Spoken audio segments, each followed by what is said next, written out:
జీవనరేఖ కార్యక్రమానికి స్వాగతం. 8 సంవత్సరాల నుండి పల్మనాలజీలో ప్రాక్టీస్ చేస్తున్నారు. 7 Hills hospital consultant pulmonologist doctor Vamsikrishna Mutnuri garu ఇప్పుడు మనతో లైవ్ లో ఉన్నారు. వారిని అడిగి మరిన్ని సందేహాలను నివృత్తి చేసుకుందాం. అలాగే మీ సందేహాలకు స్క్రీన్ పై స్క్రోల్ అవుతున్న నెంబర్స్ కు ఫోన్ చేసి నివృత్తి చేసుకోవచ్చు. నమస్తే డాక్టర్ గారు. నమస్తే అండి. డాక్టర్ గారు, ముందుగా చెప్పండి, అసలు ఆస్తమా అంటే ఏంటి, దాని లక్షణాలు ఏంటి?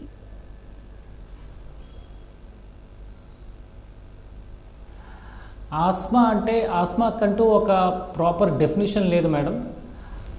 Asma is a chronic inflammatory airway disease characterized by bronchial hyper reactivity for variable stimuli inducing variable airway obstruction. అంటే దీన్ని మామూలు మాటల్లో చెప్పాలి అంటే ఏదన్నా ఒక ట్రిగ్గర్ ఫ్యాక్టర్, ఒక డస్ట్ కానీ లేకపోతే ఒక స్ట్రాంగ్ స్మెల్ కానీ ఒక వాసన కానీ ఇలా ఏమైనా తగిలినప్పుడు మన శ్వాసనాళాల్లో జరిగే ఒక ప్రక్రియ మారుతుంది. ఆ ప్రక్రియ మారినప్పుడు పేషెంట్కి వచ్చే సిమ్టమ్స్ని ఆస్మా సిమ్టమ్స్ అంటాం.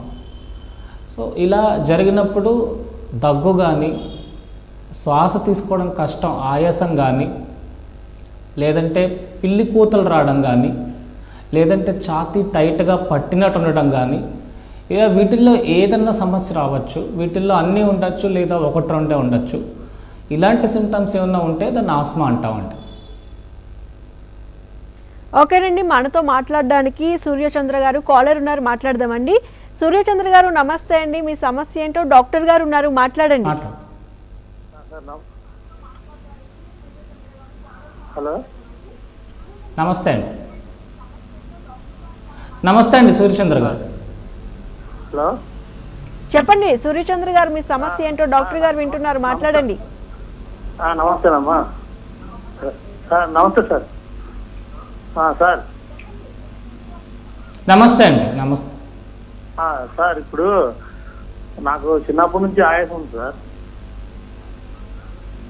హలో, ఓకే చెప్పండి.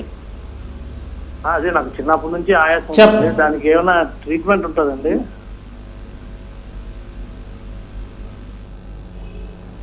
ఉంటుందండి. తప్పకుండా మీ ఆయాసానికి గల కారణం ఏంటో చికిత్స ఇన్వెస్టిగేషన్స్ చేసి తెలుసుకొని, అది ఒకవేళ ఆస్మా అయితే ఆస్మా ఆయాసం అయితే ఆస్మాకు ట్రీట్మెంట్ ఉంటుంది. వేరే ఇతర కారణాలు ఏమైనా అయితే దానికి ట్రీట్మెంట్ ఉంటుంది. ఆయాసం ఊపిరితిత్తులకు సంబంధించి ఏ ప్రాబ్లంకైనా ఆయాసమే కామన్ సిమ్టమ్ అండి. సో ఏ ఆయాసానికి గల కారణం ఏంటో మనం వెలికి తీసి దానికి ట్రీట్మెంట్ చేసుకోవాలండి. ఓకే డాక్టర్ గారు, అసలు ఆస్తమా వ్యాధి నివారించడానికి ఇన్హేలర్లు వాడుతూ ఉంటారు. కాకపోతే వాటిపై చాలా అపోహలు ఉన్నాయి. అవి ఏంటి, అసలు ఇన్హేలర్లు వాడడం వల్ల అది గట్టి వ్యసనంగా మారుతుందని అంటున్నారు. ఇది నిజమేనంటారా?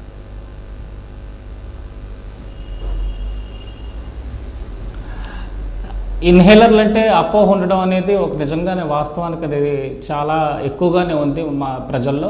కాకపోతే inhalers are the right treatment for asthma అండి. ఇన్హేలర్స్ ఎప్పటికీ వ్యసనం కావు. చాలామంది వచ్చి అడుగుతూ ఉంటారు, ఇన్హేలర్లు వాడితే అలవాటు అయిపోతుంది, లేకపోతే ఇన్హేలర్లు వాడాల్సినంత స్టేజ్కి వెళ్ళిపోయినా, లేకపోతే ఇన్హేలర్ల తర్వాత మొదలు పెడదాం, ముందు మందులతో మొదలు పెడదామని, లేకపోతే ఇన్హేలర్లు వాడడం వలన సైడ్ ఎఫెక్ట్లు ఎక్కువ వస్తాయని, ఇలా రకరకాల అపోహలు ఉన్నాయి. లేకపోతే ఇన్హేలర్ వాడడం వలన గ్రోత్ అనేది తగ్గిపోతుంది పిల్లల్లో అని, ఇలా అపోహలు అయితే చాలా ఉన్నాయి ఈ ఇన్హేలర్స్ మీద. కాకపోతే నేను చెప్పేది ఏంటి అంటే, inhalers are the right and correct treatment for asthma. ఆస్మాని ఇన్హేలర్స్తో ట్రీట్ చేయలేకపోతే ఇంకా మన చేతుల్లో ఏమీ లేదు ట్రీట్ చేయడానికి. ఇన్హేలర్స్ ఎప్పటికీ వ్యసనం కావు. ఇప్పుడు మనం రోజు బ్రష్ చేసుకుంటాం, అది వ్యసనం అవ్వదు, అది అలవాటు. అలాగే ఒక ప్రాబ్లంకి మందు మనం ఇస్తున్నాము అంటే అది వ్యసనం అవ్వదు, అది అవసరాన్ని బట్టి మనం ఇచ్చే ఒక ప్రక్రియ. సో ఆస్మా అనేది ఇన్హేలర్స్ వాడడం అనేది ఎడిక్షన్ ఎప్పటికీ కాదండి. ఆస్మాకి ఇన్హేలర్సే కరెక్ట్ ట్రీట్మెంట్. ఓకే డాక్టర్ గారు, మరొక కాలర్ ఉన్నారు, ప్రతాప్ గారు, మాట్లాడదామండి. నమస్తే ప్రతాప్ గారు, చెప్పండి మీ సమస్య ఏంటో, డాక్టర్ గారు ఉన్నారు. డాక్టర్ గారు, నాకు ఆయాసం తగ్గిపోయింది కానీ చెమట వస్తుంది సార్ బాగా. రాత్రి పూట పొద్దున ఎప్పుడైనా సరే చెమట వస్తుంది, చెమట పడుతుంది. ఆయాసం నాకల్లా దగ్గు రావట్లేదు. దీనికి ఏమైనా మందులు చెప్తారా సార్? తప్పకుండా అంటే ఓన్లీ తెవడే పడుతుందా అంటే ఆ దగ్గు ఆయాసం లేదా మీకు? ఆయాసం అయితే రావటం లేదు, దగ్గు రావటం లేదు, కానీ చెమట వస్తున్నది. చెమట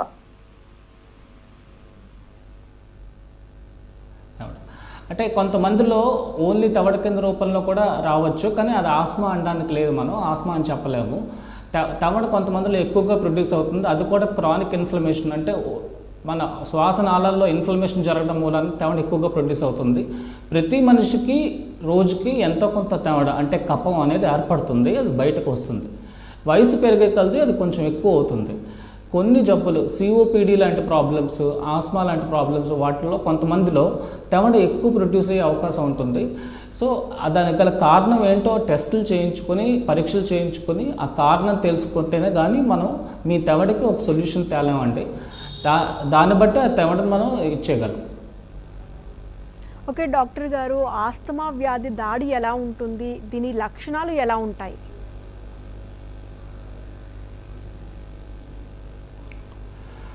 ఆస్మా లక్షణాలు అంటే ఆస్మా ఎపిసోడిక్గా వస్తుందండి. ఆస్మా అనేది దీర్ఘకాలిక ప్రాబ్లమే కానీ కంటిన్యూస్గా సిమ్టమ్స్ ఉండవు. ఆస్మా ఎపిసోడిక్ అంటే వచ్చిపోయి సిమ్టమ్స్ అవుతుంటుంది. ఎక్కువగా రాత్రుల పూట వస్తాయి సిమ్టమ్స్. అంటే అప్పటిదాకా బాగానే ఉన్న మనిషికి సడన్గా ఆయాసం రావడము, శ్వాస తీసుకోవడం కష్టం అవ్వడము, దగ్గు రావడము, ఛాతీలోంచి ఒక రకమైన పిల్లి కూతలాగా రావడము, ఇవన్నీ జరుగుతాయి. ఎందుకంటే శ్వాసనాళాలు కూడుకుపోతాయి ఆ టైంలో. అవి ఆ కారణం ఏదన్నా అవ్వచ్చు, కానీ జరిగేది ఇది. సో ఆ కారణాన్ని ఏంటో తెలుసుకొని ఆ కారణాన్ని దూరం చేసుకోవాలి ఫస్ట్. కొంతమంది పంజెంట్ పెర్ఫ్యూమ్ కొట్టుకోవడం, కొంతమంది లేకపోతే ఫినైల్ బాత్రూంలో కడిగినప్పుడు, కొంతమంది ఇంట్లో వంట చేసినప్పుడు వచ్చే వాసనల వల్ల కానీ, కొంతమందికి యానిమల్ పెట్స్ ఉంటాయి, క్యాట్స్ కానీ డాగ్స్ కానీ, వాటి నుంచి వచ్చే ఫర్ కానీ లేకపోతే దీని కానీ, కొంతమంది సాఫ్ట్ టాయ్స్ వాడతారు ఎక్కువ, టెడ్డీ బేర్స్, సాఫ్ట్ టాయ్స్ ఇలాంటివన్నీ, వాటి వల్ల కానీ. సో ఇలాంటి చాలా కారణాల వల్ల సడన్గా ఆస్మా అటాక్ ప్రెసిపిటేట్ అవ్వచ్చు. అందుకని దీన్ని అటాక్ అంటూ ఉంటారు. అలా ప్రెసిపిటేట్ అయినప్పుడు వెంటనే ఇన్హేలర్ వాడాలి. ఇన్హేలర్ వాడితే అప్పటికప్పుడు ఆ సిమ్టమ్స్ అన్నీ తగ్గుతాయి. దాన్ని రిలీవర్ ఇన్హేలర్ అంటాం. ఇన్హేలర్లో 2 రకాలు ఉంటాయి, reliever inhaler, controller inhaler. Reliever inhaler symptoms అప్పటికప్పుడు వచ్చే సిమ్టమ్స్ని తగ్గిస్తుంది. కంట్రోలర్ ఇన్హేలర్ ఏం చేస్తుందంటే లాంగ్ టర్మ్ సిమ్టమ్స్ రాకుండా ఉండడానికి, మన యొక్క ఆస్మాని కంట్రోల్లో పెట్టేదానికి హెల్ప్ చేస్తుంది. సో ఈ రిలీవర్ ప్లస్ కంట్రోలర్ మెడికేషన్ అనేది ఆస్మాకి చాలా అవసరం. ఇది ఓన్లీ ఇన్హేలర్స్ ద్వారా తీసుకోవడమే అవుతుంది. ఓకేనండి, మరొక కాలర్ ప్రియా గారు ఉన్నారు, మాట్లాడదామండి. నమస్తే ప్రియా గారు, మీ సమస్య ఏంటో డాక్టర్ గారు ఉన్నారు, మాట్లాడండి. నమస్తే సార్. నమస్తే అమ్మ. నమస్తే డాక్టర్ గారు. ప్రియా గారు, మీరు టీవీ చూస్తూ మాట్లాడొద్దండి, డైరెక్ట్ నమస్తే అమ్మా, ఫోన్ లైన్లో చెప్పండి. మాట్లాడండి. Okay madam. సార్, నాకు చిన్నప్పటి నుంచి ఆస్తమా ఉంది, ఇన్హేలర్ వాడుతున్నాను. మా పాపకు వచ్చి ఇప్పుడు 12 సంవత్సరాలు. ఆమెకి అంటే ఈవినింగ్ టైంలో ఫ్రూట్స్ తిన్నా, ఐస్ క్రీమ్ ఏదన్నా తిన్నా, స్వీట్ తిన్నా దగ్గు వస్తుంది. యశోద హాస్పిటల్లో టెస్ట్ చేయించాం కానీ ఏమీ లేదంటున్నారు డాక్టర్స్. ఈ సిమ్టమ్స్ ఎక్కువ ఏదన్నా సాయంత్రం తిన్నప్పుడు కొంచెం దగ్గులాగా వస్తుంది, ఆయాసం పిల్లి కూతలాగా వస్తుంది. మరి ఇది ఆస్తమా లేదంటున్నారు టెస్ట్ చేస్తే బ్లడ్ టెస్ట్ లో. మరి ఎలా ఇప్పుడు 12 years పాపకి.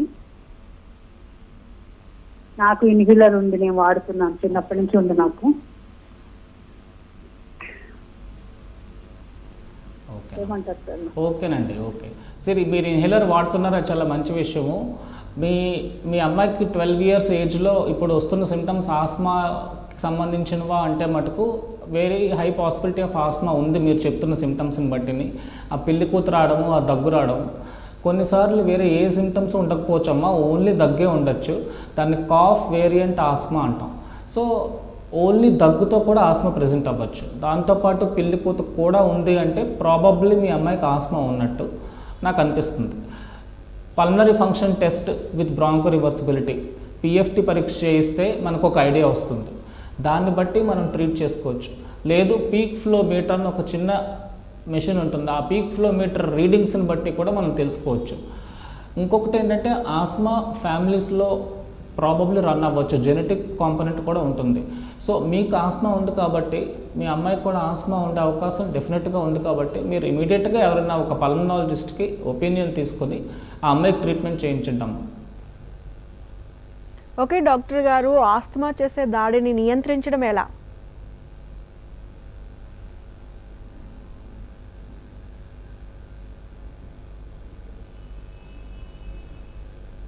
హలో డాక్టర్ గారు, ఆస్తమా చేసే దాడిని నియంత్రించడం ఎలా? మేడం చెప్పండి. హలో, ఆస్మా చేసే దాడిని నియంత్రించడానికి ఒకే ఒక పరికరం మన చేతిలో, ఒక ఆయుధం మన చేతుల్లో ఉన్నది ఇన్హేలర్ అండి. ఇన్హేలర్ వాడితే ఆస్మాని నియంత్రించగలం. కానీ దానికంటే ముందు వచ్చేది అవాయిడెన్స్ ఆఫ్ ట్రిగ్గర్ ఫ్యాక్టర్. అంటే దేనివల్ల ఆస్మా వస్తుందో గ్రహించుకోవాలి. ప్రతిసారి అది ఎలర్జీ వల్లే కాకపోవచ్చు, నాన్ ఎలర్జిక్ ఆస్మా కూడా ఉంటుంది. కానీ ఎక్కువ శాతం కేసెస్లో ఎలర్జీ కారణం ఉంటుంది. సో ఏం చేస్తే నాకు ఆయాసం పెరుగుతుంది, లేకపోతే దగ్గు వస్తుంది, ఏం చేస్తే నాకు సిమ్టమ్స్ వస్తుంది, ఎక్కడికి వెళ్తే ఎక్కువ అవుతుంది, ఏం తింటే ఎక్కువ అవుతుంది, ఇవి గమనించుకొని వాటిల్ని అవాయిడ్ చేయాలి. తద్వారా ఆస్మాటిక్ అటాక్ని నివారించవచ్చు. ఒకవేళ ఆస్మాటిక్ అటాక్ వచ్చింది అంటే దాన్ని తగ్గించుకోవడానికి వెంటనే ఇన్హేలర్ వాడాలి. అదొక్కటే మార్గం. ఓకేనండి, మరొక కాలర్ ఉన్నారు, శివశంకర్ గారు, మాట్లాడదామండి. నమస్తే శివశంకర్ గారు, మీ సమస్య ఏంటో చెప్పండి. ఏం లేదు మేడం, అది అలర్జీ కింద. చెప్పండి మేడం. నమస్తే మేడం. సార్ నమస్తే సార్. అలర్జీ మేడం, అలర్జీను అది దగ్గు ఎక్కువ వస్తుంది మేడం, ఆయాసం అయినట్టు అవుతుంది, అన్నము అరుగుదల కాదు అన్న సార్. ఓకే అండి, డాక్టర్ గారు చెప్తారు మీ సమస్యకి పరిష్కారం. ఓకేనా? ఓకేనండి. అంటే మీకు ఎలర్జీ ఉన్నది, దగ్గు వస్తుంది, సరిగ్గా అరగట్లేదు. సరిగ్గా అరగడం పార్ట్ దీనికి దానికి సంబంధం లేకపోవచ్చు, కానీ ఎలర్జీ ఉండి దగ్గు వస్తుంది అంటే మటుకు అది ఆస్మాకి కొంత క్రైటీరియా ఫుల్ఫిల్ చేస్తుంది. సో మీకు మిగతా సిమ్టమ్స్ కూడా ఏమైనా వస్తున్నాయా, లేకపోతే కాఫ్ వేరియంట్ ఆస్మా లాంటిది ఏమైనా ఉందా? ఎందుకంటే ఓన్లీ దగ్గుతో కూడా ఆస్మా ప్రెజెంట్ అవ్వచ్చు. సో ఈ ఎలర్జీకి దీనికి సంబంధం ఉందా, లేకపోతే మీ ఎలర్జెన్స్కి మీరు ఎక్స్పోజ్ అయినప్పుడు మీకు దగ్గు పెరుగుతుందా, మీరు ఏం చేస్తే మీకు దగ్గు పెరుగుతుంది, ఎక్కడికి వెళ్తే దగ్గు పెరుగుతుంది, ఇది మీరు గమనించుకుంటే అది ఆస్మా తాలూకా దగ్గ కాదా అనేది ఫస్ట్ ధృవీకరించుకోవాలి. దాని తర్వాత దానికి తగ్గట్టుగా ట్రీట్మెంట్ చేసుకోవాలి సార్. ఓకే డాక్టర్ గారు, ఆస్తమా వ్యాధిని నివారించడానికి ఇన్హేలర్లు వాడితే అలవాటుగా వ్యసనంగా మారుతుందని రోగులు భయపడుతున్నారు. ఇలాంటి వారికి ఎలాంటి పరిష్కారం చెప్తారు?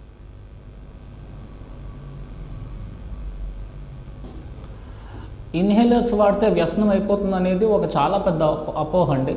ఈ అపోహలోంచి ఎలాగన్నా ఇంకా ఇలాంటి కార్యక్రమాలు ఎక్కువ చేసి ఇన్హేలర్స్ మీద, ఆస్మా మీద అవేర్నెస్ ప్రోగ్రామ్స్ డాక్టర్స్ కానీ లేకపోతే కమ్యూనిటీలో ఎవరైనా సొసైటీలో అందరూ చేయాల్సి ఉంటుంది. ఎందుకంటే ఆస్మాకి ఇన్హేలర్స్ తప్ప వేరే ట్రీట్మెంట్ లేదు.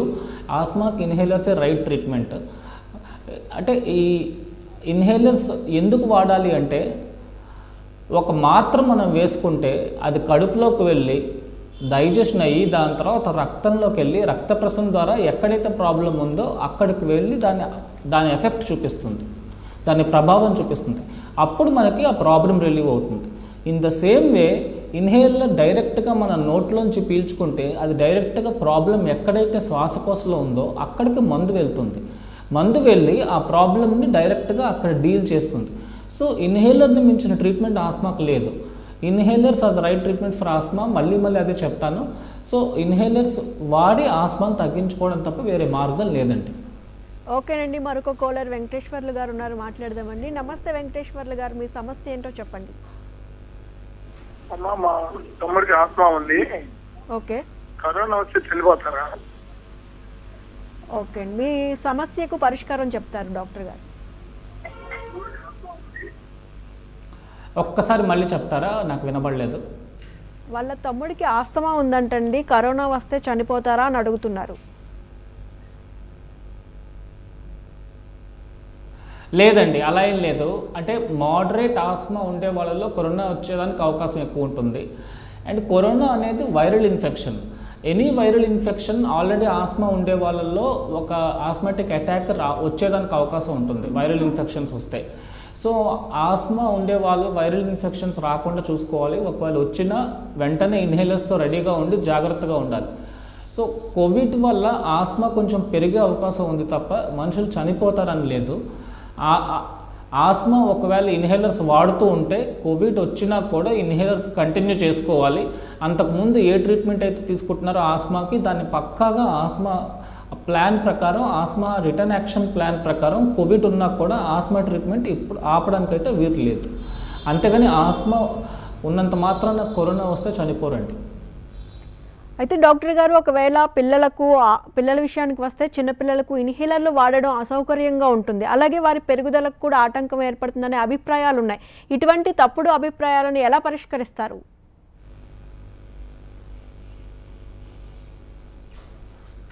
పరిష్కరించడానికి ఒకటే మార్గం మేడం, మళ్ళీ ఇంకా అవేర్నెస్ తేవాలి ప్రజల్లోని. చిన్నపిల్లల్లో ఇన్హేలర్లు వాడడం మూలాన గ్రోత్ తగ్గుతుంది, ఎందుకంటే ఇన్హేలర్లో స్టిరాయిడ్ ఉంటుంది, స్టిరాయిడ్ వల్ల గ్రోత్ తగ్గుతుందని ఒక అపోహ ఉంది. కానీ ఎన్నో పరిశోధనలు చేశారు, ఎంతోమందికి మేము రోజువారీగా వాడుతూ ఉంటాము, ఎవరికి గ్రోత్ ఆగదు మేడం. ఇన్హేలర్లు ఇన్ఫ్యాక్ట్ చైల్డ్హుడ్లో ఆస్మా వచ్చినప్పుడు వాడటం మొదలు పెడితే వాళ్ళు పెరిగి పెద్దవుతున్న కొలది వాళ్ళ ఆస్మాని ఎలా మోర్ కంట్రోల్లోకి తెచ్చుకోవాలో వాళ్ళకి అర్థమవుతుంది. సో ఇన్హేలర్స్ వాడటం మూలన గ్రోత్ స్టంట్ అవుతుంది, ఎదుగుదల తగ్గుతుంది అనేది ఒక పచ్చి అపోహ. అది జరగదు, అది జరిగే అవకాశం కూడా లేదు.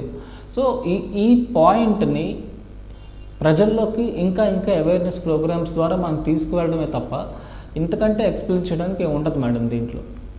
ఓకేనండి, మరొక కాలర్ ఉన్నారు, అనీష్ గారు, మాట్లాడదామండి. నమస్తే అనీష్ గారు, మీ సమస్య ఏంటో చెప్పండి. సార్ నాకు వచ్చేసి చిన్నప్పటి నుండి. నమస్తే అండి. హలో సార్, చెప్పండి.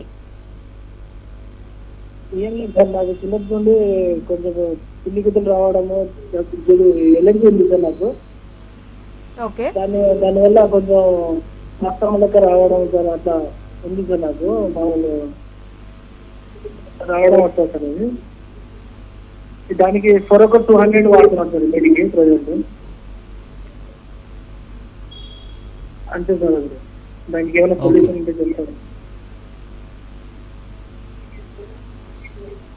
సార్. ఆస్మాకి క్యూర్ లేదండి, ఓన్లీ ఆస్మాని కంట్రోల్ చేసుకోవాలి. సో మీరు ఇన్హేలర్ వాడుతున్నారు, అది చాలా మంచి విషయం. ఇన్హేలర్ కంటిన్యూ చేసుకోండి. ఆస్మా తాలూకా ట్రీట్మెంట్ స్టెప్ వైజ్ ట్రీట్మెంట్ ఉంటుంది. స్టెప్ 1, 2, 3, 4, 5. మీకు బాగుంటే స్టెప్ 3లో మీరు ఉంటే స్టెప్ 2కి తీసుకొస్తారు, స్టెప్ 2లో ఉంటే స్టెప్ 1కి తీసుకొస్తారు, స్టెప్ 1లో ఉండి మీకు బాగోకపోతే స్టెప్ 2కి పట్టుకెళ్తారు. ఇది మీ డాక్టర్ చేసే పని. సో మీరు ఇన్హేలర్ వాడడం, సిరోఫ్లో వాడడం మంచి విషయమే, వాడుకోండి. కాకపోతే మీ డాక్టర్తో కంటిన్యూస్ పర్యవేక్షణలో ఉండండి. అట్లీస్ట్ 3 నెలల నుంచి కానీ 6 నెలలకు కానీ ఒకసారి వెళ్ళి మీ డాక్టర్ గారు చూపించుకోండి. మీ ఆస్మా కంట్రోల్లో ఉందో లేదో తెలుసుకోండి. మీకు వారానికి 2 సార్లు కంటే ఎక్కువ ఇన్హేలర్ వాడుతున్నా కూడా ప్రాబ్లం వస్తుంది, రిలీవర్ ఇన్హేలర్ వాడాల్సిన అవసరం వస్తుంది అంటే మీ ఆస్మా కంట్రోల్లో లేదు అని అర్థం. అలా కాకుండా మీకు ఎప్పుడో ఒకసారి దాని అవసరం పడుతుంది, పెద్దగా రిలీవర్ ఇన్హేలర్ తాలూకు అవసరం పడట్లేదు అంటే మీ ఆస్మా కంట్రోల్లో ఉన్నట్టు అర్థం. సో మీ ఆస్మా కంట్రోల్లో ఉందా లేదా ఈ విషయం ముందు మీరు గ్రహించుకోవాలి. కంట్రోల్లో లేకపోతే ఇమీడియట్గా డాక్టర్ దగ్గరికి వెళ్తే డోస్ పెంచడం కానీ మీ కాంబినేషన్ మార్చడం కానీ చేస్తారు. దాన్ని బట్టి మీ ఆస్మా కంట్రోల్లోకి వచ్చే అవకాశం ఉంది. మీరు వాడుతున్న ఇన్హేలర్ని కంటిన్యూ చేసుకోండి sir, that is the best thing to do. Okay doctor గారు, మరొక కాలర్ ఉన్నారండి, భాస్కర్ గారు, మాట్లాడదాం. నమస్తే భాస్కర్ గారు, మీ సమస్య ఏంటో చెప్పండి. హలో, చెప్పండి భాస్కర్ గారు. ప్రాబ్లం ఉందండి మరి. హలో చెప్పండి. సార్, బ్రీతింగ్ కొంచెం ప్రాబ్లం ఉందండి. ఓకే. కంటిన్యూ ఆల్రెడీ ఇదివరకు వాడుతున్నాను, టాబ్లెట్స్ అవి గ్యాస్ స్టాండర్డ్ ఇలా వాడుతున్నాను, తగ్గుతుంది కానీ కంటిన్యూ వస్తుంది. అయితే నాకు సొల్యూషన్ ఇవ్వలేదు.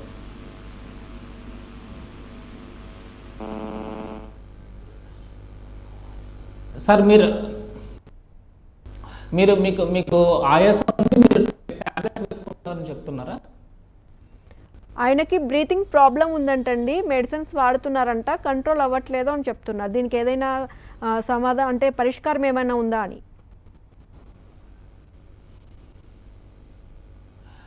మీ బ్రీదింగ్ ప్రాబ్లం ఉంది అంటే కారణాలు ఉంటాయండి, ఆస్మా ఒకటే కాదు.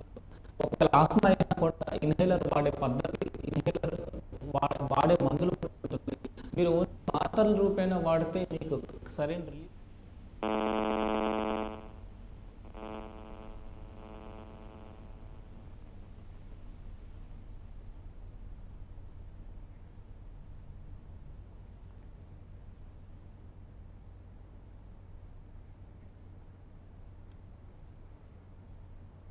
జీవనరేఖ కార్యక్రమంలో ఇప్పుడు ఒక చిన్న విరామం తీసుకుందాం.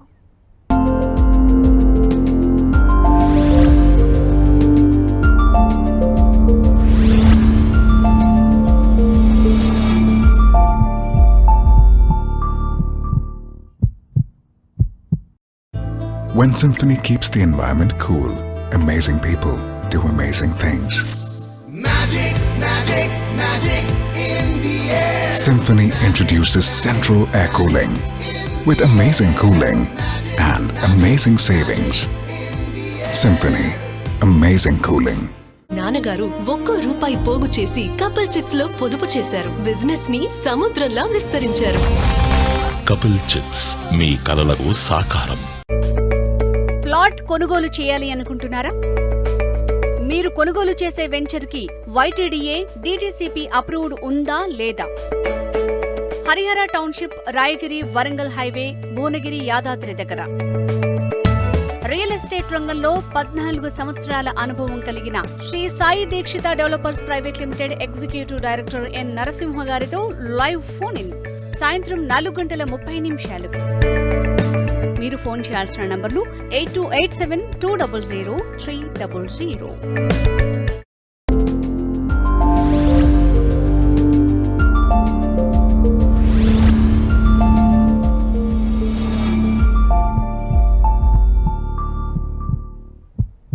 జీవనరేఖ కార్యక్రమానికి తిరిగి స్వాగతం.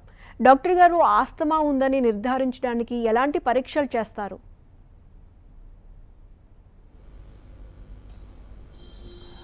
ఆస్మా ఉందని నిర్ధారించడానికి పల్మనరీ ఫంక్షన్ టెస్ట్స్ చేస్తారండి. పల్మనరీ ఫంక్షన్ టెస్ట్ అంటే ఊపిరితిత్తుల తాలూకా వాల్యూమ్స్ని, కెపాసిటీస్ని పరీక్ష చేసే ఒక ప్రక్రియ. తర్వాత ఒక డోస్ ఆఫ్ ఇన్హేలర్ ఇచ్చి అవి ఏమన్నా మారాయా లేదా చూస్తారు. సో ఈ మారిన వాల్యూస్ని బట్టి ఒకవేళ ఇన్హేలర్ పనిచేసింది, వాల్యూస్ పెరిగినాయి అంటే ఆస్మా ఉందని నిర్ధారిస్తారు. కానీ చాలా సందర్భాల్లో ఆస్మా కంటూ ఒక స్పెసిఫిక్ టెస్ట్ ఏమీ ఉండదండి. మోస్ట్లీ ఆస్మా క్లినికల్ సిమ్టమ్స్ని బట్టి డయాగ్నోస్ చేస్తాము. అందుకే ఆస్మాని క్లినికల్ డయాగ్నోసిస్ అంటారు. అంటే ఏ ల్యాబ్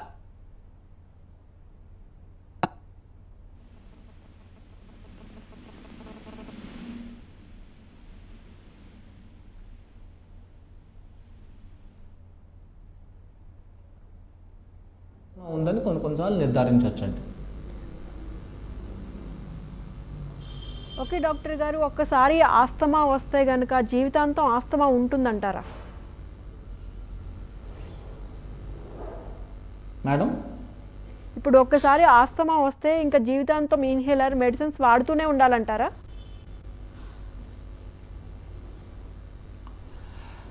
ఆస్మా అనేది యూజువల్గా ఎలర్జీ వల్ల వస్తే మటుకు లైఫ్ లాంగ్ ఆ తత్వం అంటూ ఉంటుందండి. సో తత్వం ఉంది అంటే ఆస్మా ఉంటుంది.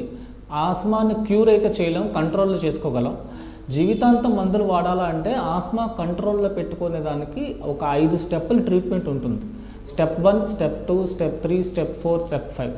ప్రపంచమంతా ఈ స్టెప్స్ మాదిరిగానే వెళ్తుంది. ఈ స్టెప్పులను బట్టి ట్రీట్మెంట్ చేస్తుంది. స్టెప్ 1లో మొదలు పెడతాం, లేకపోతే స్టెప్ 2లో పేషెంట్ని మొదలు పెడతాం. వాళ్ళకి బాగుంది అనుకుంటే 3 నెలలు చూసి స్టెప్ 1కి మారుస్తాం. స్టెప్ 3లో ఉండే వాళ్ళని 3 నెలలు చూసి స్టెప్ 2కి మారుస్తాం. అలా స్టెప్ మార్చుకొని స్టెప్ 1 అంటే ఏంటంటే ఎప్పుడు అవసరం అనిపిస్తే అప్పుడు ఇన్హేలర్ వాడుకునే స్టెప్ అది. అంటే కంటిన్యూస్గా మందు వాడాల్సిన అవసరం లేదు. అంతేగాని జీవితాంతం మందులు వాడాలి అని ఏమీ లేదు ఆస్మాలోని. కాకపోతే ఎప్పుడు అవసరమైతే అప్పుడు మందులు వాడుకునే స్టేజ్లోకి రావాలి ఆస్మా ఉండేవాళ్ళు. అంటే స్టెప్ 1లో ఉండగలగాలి. అది మెయిన్ టార్గెట్. సో ఆ కంట్రోల్లోకి తెచ్చుకోవడం అనేది అసలు విషయం. ఇక్కడ కంటిన్యూస్గా లైఫ్ లాంగ్ ట్రీట్మెంట్ తీసుకోవడం అనేది కూడా ఒక అపోహేనండి. ఓకే డాక్టర్ గారు, ఆస్తమా ఉండేవారు ఎలాంటి జాగ్రత్తలు తీసుకోవాలండి?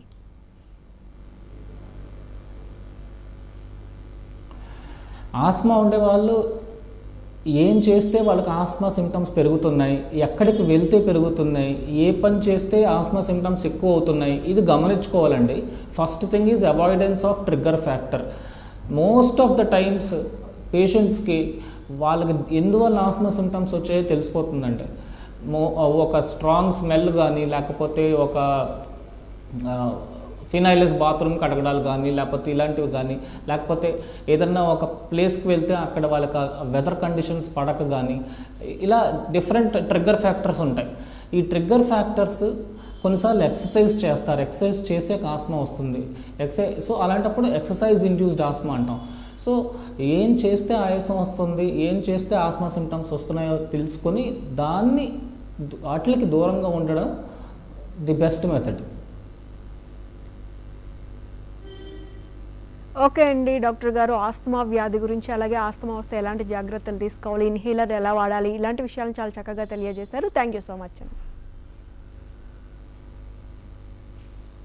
థ్యాంక్ యూ అండి. చూసారు కదండి, ఇది ఈనాటి జీవనరేఖ కార్యక్రమం. చూస్తూనే ఉండండి HM TV.